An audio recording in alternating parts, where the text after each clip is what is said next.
पक्षी की बात मानूंगा, तो वो गौरैया दृढ़ता से लग गई कि मैं तुमको सुखाऊंगी। उसी का सब हम लोग साथ दे रहे हैं। आज पूरे विश्व भर के सारे पक्षी इस समुद्र को सुखाने में लगे हैं। नारद जी हंसने लगे, बोले तुमको लगता है ये सूख जाएगा?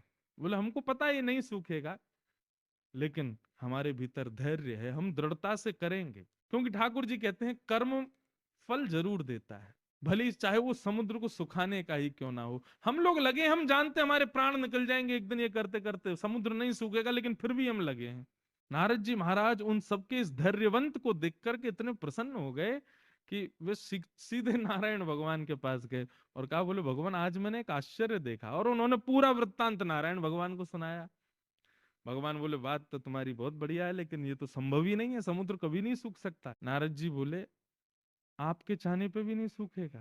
भगवान बोले क्या चाहते हो? बोले हम चाहते हैं समुद्र को सुखाओ मत, लेकिन डरा तो दो, थोड़ा भयभीत तो हो जाए। भगवान बोले ठीक है। ठाकुर जी ने अपने सुदर्शन चक्र को आज्ञा दी, 12 सूर्यों के तेज को लेकर के सुदर्शन जी जाइए और जाकर के समुद्र के ऊपर इतनी द्रुत गति से घूमिएगा।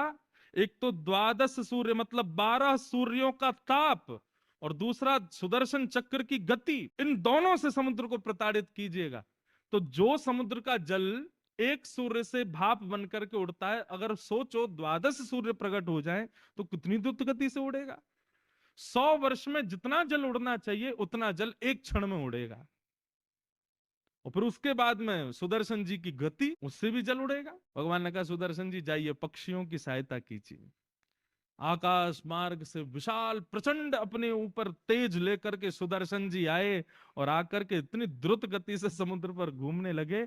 देखते ही देखते क्षण भर में छोड़ों को छोड़ने लगा समुद्र, एक सीमित अवस्था में आने लगा, उड़ने लगा। हाहाकार मच गया पूरे समुद्र में। जैसे ही देखा कि अब हम सूखने वाले हैं, बस थोड़ी देर में नष्ट हो जाएंगे, इतने में ही समुद्र देव प्रकट हो गए और प्रकट होकर के क्षमा मांगने लगे, हे सुदर्शन जी मेरा अपराध बताइए। बोले अहंकार, तुम्हारा अपराध है अहंकार।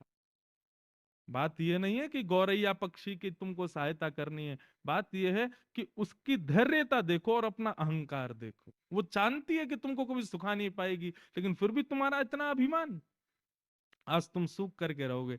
तभी सुदर्शन चक्र के सामने हाथ जोड़ करके निवेदित करने बोले क्षमा करो। बोले मुझसे क्षमा मत मांगिए, नारायण भगवान की आज्ञा है, सजीव बालकों को घोंसले सहित गौरैया के चरणों में जाकर के अर्पित करो।